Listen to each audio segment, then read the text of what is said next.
llega el momento también de analizar lo que ha sido la carrera de Fernando Alonso. ¿Qué os ha parecido? Complicada. Ya veíamos que el coche era difícil de llevar y hacerlo durante 57 vueltas con depósitos llenos, complicada.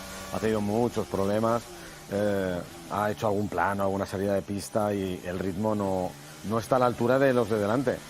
Así que yo creo que hayan pescado puntos los dos es una grandísima noticia.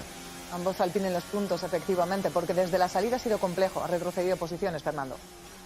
Sí, a ver, la sensación que me llevo es que ha sido una mejor clasificación que carrera y que este coche es muy difícil de llevar, o sea, y es tan difícil ya en clasificación, me pareció que estaba haciendo magia. En carrera no puedes hacer magia 57 vueltas con un coche tan sobrevirador y se ha comido los neumáticos y no ha podido defender con Ocon. Yo creo que tienen mucho trabajo. Cosas positivas, tienen mucha velocidad a punta, pero bueno, tenemos que mejorar. O sea, Alpine tiene que mejorar el coche para que sea más llevable. Tony, sobre todo de domingo parece, ¿no?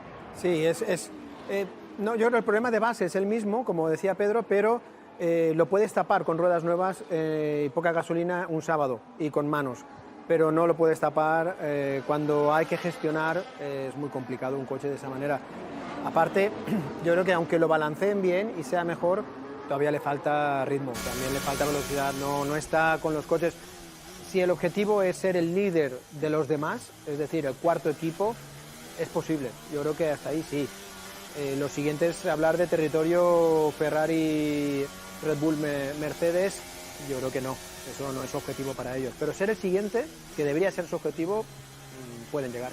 La estabilidad dentro de un equipo es importante. Es básica. Vale, entonces podemos entender por qué Alpine no está más adelante. Yo creo que lo has tocado. Y ha habido mucho terremoto en Alpine también.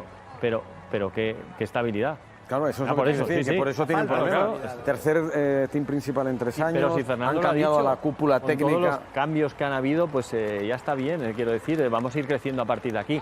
Si se consigue esa estabilidad, que es la que ha de aportar Schnafnauer. Claro, pero allí dicen quien diseña el monoplaza ya lleva trabajando aparte 2 años, pero es imposible Sí, pero no contagiarte de todo lo de la alrededor. política interna, claro, que se carguen a los que eran fundamentales el año pasado, que ya no estén este año, y que haya ocurrido en invierno. Ostras, Bueno, en la parte técnica, que es la que yo conozco, hay muchos cambios. Director técnico no lleva más de un año, Pat Fry. Nick Chester fue despedido. Budkowski se fue en enero. También Budkowski, antes de ir, se despidió a 5 ese mismo mes, y luego fue él el despedido. Por no está ni Alain Prost, que fue el primero en marcharse. que era asesor. Quiero Bueno, decir, son muchos cambios, ¿no? Y yo creo que los cambios funcionen, pero necesitas cierto tiempo para que todo engrane. el timing tampoco ha acompañado. No, bueno, además es que él decía, le preguntaba a Melissa por el neumático duro y dice, bueno, ninguno de los tres ha ido muy allá. Teníamos degradación ya en la vuelta 6-7, si es que ha sido uno de los primeros en entrar porque ya perdía rendimiento en las primeras vueltas. esa imagen, ¿no?, de Fernando bloqueando neumático delantero, saliéndose de pista en la curva 9-10, ¿cuántos años? Yo realmente no he visto a Fernando bloquear un neumático y salirse de pista en una carrera, ¿no? Lo hemos visto en unos entrenos y tal, o sea, va al límite, pero en una carrera con mucha degradación, si tu coche no cuida los neumáticos, estás muerto. Eso es lo que le ha pasado al Alpine hoy.